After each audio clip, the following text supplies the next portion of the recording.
This little lecture is on the management of recurrent epistaxis presenting to the ENT outpatient clinic in the quiescent stage. That is to say, the patient has had bouts of bleeding in the past.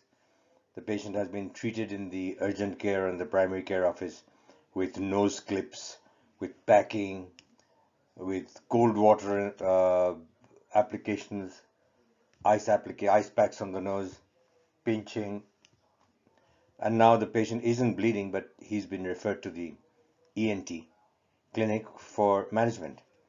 Now, this video is essentially for ENT providers who are being trained, new PAs or new NPs who are being trained as to how to approach epistaxis patients in the outpatient clinic. Okay, and this little picture you see here is, of course, the common stage group and the the most common reason as to why the bleeding occurs, that is to say, nose picking. So let's move to the next slide. Now, when the patient arrives at the clinic, what are we going to ask them? Let's take a good history, okay? A good history, how long? Is there any history of trauma? The history of recurrent epistaxis may go back weeks, months, or years. Ask if the patient has any heart or cardiovascular issues and if the patient is on blood thinners, like elderly patients or patients of AFib or pulmonary embolism, who have stents in the heart, prosthetic valves, have a history of deep vein thrombosis. Also ask if the patient has all this, whether he can come off the anticoagulants till the bleeding is controlled, okay? Because treating epistaxis while the patient is on blood thinner is an exercise in futility. The other reason why the patients may have epistaxis is they may live and work in very dry environments, which dry out the nasal mucosa and cause it to crack. They may be exposed to environmental hazards like exposure to bleach, cleaners, dry air, dry outdoors air. Okay, and there may be an obvious deviated nasal septum causing eddy currents that dry out the nasal mucosa and cause it to crack. Now, what am I talking about here? You see, the nasal septum is straight. It's not always straight. About 50% of the world's population has a slight deviation one way or the other. In those people who have a pretty severe deviation, the air, instead of going straight inside, it should go straight, but it turns round and round and round in circles and dries out the mucosa. And this happens especially if the air is dry. Okay, so the eddy currents are formed in the nose. And these eddy currents tend to dry out the mucosa. There may be a history of nasal allergies. Now, what do nasal allergies do? They just increase the swelling in the turbinates, obstruct the nasal passages, and the patient starts to blow in and out. And this very act of blowing, trying to breathe forcibly, dries out the turbinate and causes it to crack and bleed. The very trauma of the air passing through it causes it to bleed, okay, causing it to crack. There may be a history of nasal allergies, excessive mucus production, and nasal congestion, causing the patient to blow the nose forcefully to try to expel the mucus and clear the obstruction, causing epistaxis. We may even see crusts in the nose, and then the patient tries to take the crust out and causes bleeding. Now, allergies can cause nasal irritation, they can cause nasal itchiness, ear itchiness. Allergens can travel up the eustachian tube, cause the itchy ears, can travel up the tear duct, cause itching of the eyes, and of course they cause itching of the nose, and this predisposes to nose picking, causes epistaxis. The patient feels comfortable putting his finger in the nose and this can traumatize the nasal mucosa. Excessive mucus may dry out and cause crusts on the mucosa, causing the desire to blow the nose or to pick the nose. Okay, let's go to the next slide. Now, what's the anatomical background? Little's area. This area here, also known as caecil plexus, is at the anterior end of the nasal septum and is prone to bleeding, as it is a dense mesh of capillaries, and there are 5 of these arteries which are serving this area, and they all meet here at Little's area. It is prone to bleeding as a result of trauma, septal deviation, nasal congestion. Anything involving capillary engorgement leads to bleeding when it is traumatized. Septal deviation in the area disrupts the normal lamellar flow, causing eddy currents that dry out the mucosa, causing it to crack. I'll explain again. One of the very common reasons is septal deviation, that is, the air, instead of going straight down the nose, turns around in circles, going round and round and round and round in circles inside the nose, and dries it out and causes it to crack. Okay, causes the mucosa to crack. Okay, and I'll keep showing this picture. Reason being, some patients are unable to associate allergies with sinuses, with eye itching and with ear itching. So they may tell you, I have allergies but I don't have sinusitis, and tell them you have to teach them how everything is related. See, allergens hitting the nose need to be washed clean. Now, where does the nose get the mucus from? The mucus is from the sinuses and from the glands on the nasal mucosa itself. So all the mucus from the nose and the sinuses travels down the back of the throat, and during its passage down the back of the throat can creep up the eustachian tube, can creep up the tear duct, okay, and can and causes itching, the itching of the nose, itching of the eyes, itching of the ears. Also, if there's too much of mucus being produced, all the nasal mucosa gets congested and blocks the apertures from which the mucus comes out in the sinuses. And this blockage of the apertures can lead to mucus collecting in the sinuses. That's called sinusitis when it is affected. So many patients are unable to realize how itching of the eyes and itching of the nose and itching of the ears can be related to allergies and sinuses. We have to make sure that they understand. Let's go to the next slide. Now, suppose we have checked out the interior of the nose and found engorged capillaries. Now, how do we find engorged capillaries? We find it by using this headlamp. Okay, we found engorged capillaries and we have decided to cauterize the area. So what do we use? We use this silver nitrate stick. This is the silver nitrate stick. This is the little container from which the silver nitrate stick comes. There are about 150 of these here. And this is the afrin lidocaine spray. Reason being, even to visualize the interior of the nose, you need to give them afrin lidocaine spray. Also, applying silver nitrate to the nose can be painful and cause irritation. So it's best to block the area with this afrin lidocaine spray. Okay, and of course this nasal speculum is used to visualize the interior of the nose. You have to insert it closed and open it inside. You don't, otherwise you'll pinch the patient. You can't open it and then push it in. You have to close it, make sure it's closed, and then open it inside.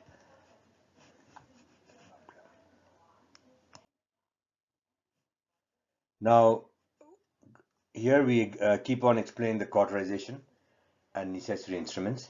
This is what the nasal speculum looks like, and it usually looks a lot like the duckbill speculum that gynae people use, that OB-GYN uses. So the main thing is that it has to be inserted closed and opened inside the nose. It has to be inserted closed and opened inside the nose, otherwise you'll hurt the patient. Using nasal speculum, anesthetize the nares with the Afrin lidocaine spray. Insert the nasal speculum when closed, not when open, just as you would do a duckbill speculum at the GNO. We have to check out, visualize the engorged specimen in this area and touch with a silver nitrate stick until a gray scar forms. Unfortunately, there will be patients who come back weeks later with a tiny little hole there because we've put too much silver nitrate. It's just you'll just get to know how much to apply with practice, but it's best not to cauterize both sides at the same time. Reason being, if we've devitalized one side, the at least the other side will remain intact. Okay, and eventually, but if we devitalize both sides, the chances of perforation become more. More chances of perforation if we devitalize both sides. Okay, some patients just turn up with no sign of any engorged capillaries but bleeding. Of course, we have to remember that these patients may have had bleeding from way back at the posterior end of the nose, but that is a different um, set of circumstances which we'll discuss in slides after this, okay, in other classes. But right now, what are we going to tell the patient if we haven't found any engorged capillaries? We're just going to give them standard precautions. Now, as we know, the common cause of bleeding is drying out of the mucosa. Drying out of the mucosa because if the air keeps flowing over a bent nasal septum and forming eddy currents, you see the mucosa tends to get stretched over the bend, and especially in these areas where there's bending, the mucosa tends to get thinner or thicker. One side gets thinner, the other side gets thicker, and cracks there. So basically, the main thing is to keep the nose wet. How? Use a cool mist humidifier in the room at night, and if the patient can afford it and can do it, use a cool mist humidifier in the office room or at the place of work also. I use 2 humidifiers in my office and 1 humidifier in my room at night, and actually I can breathe better. For 7 days, tell them don't eat anything that is hot or spicy, no matter when they've had their last bleeding. When they come to the office, just tell them not to eat anything hot or spicy for 7 days. Okay, who knows what they've been exposed to? So for 7 days, ask them not to um, take anything hot or spicy. Why? Because I'm sure you've had this experience. Go and eat at an Indian restaurant and you'll start sweating, and because this hot temperature or spicy food tends to increase the blood flow in the head, and if your blood flow in the head is increasing, um, the chances of bleeding are more. Okay, so give everything a rest for 7 days. Let everything heal. Sleep with extra pillows or a lazy boy recliner, so that the level of the head remains higher than the level of the heart for at least 7 days. Uh, If the level of the head is higher than the level of the heart, then the blood pressure in the head drops. Okay, till the nose heals. Afrin nasal spray, 2 sprays twice a day, into 4 days only. Of course, some patients will come with a history of having religiously applied Afrin twice daily for the last few months. Stop it at once, okay? But if they don't have that history, ask them to use Afrin spray on not more than 4 days. 2 sprays twice daily. Many of these, as I've told you, that there's a link between allergies, nasal congestions, and so on. So give them Allegra, 1 tab daily. It is a tip. Try to block the allergic aspects to it. Okay. And air saline gel. It comes in little tubes with spray nozzles. Apply air saline gel 3 times daily and rub the area gently. Notice that this set of advice is given to patients we've not cauterized. If we cauterize, it's slightly different. But anyway, apply air saline gel, apply inside nostrils 3 times daily. Ocean nasal spray, one spray 3 times daily. Do not pick your nose while this treatment is going on. If they bleed, ask them just to pinch the nose using a clip or even just a finger, index and thumb, and breathe quietly into a bowl, sitting upright for 10 minutes.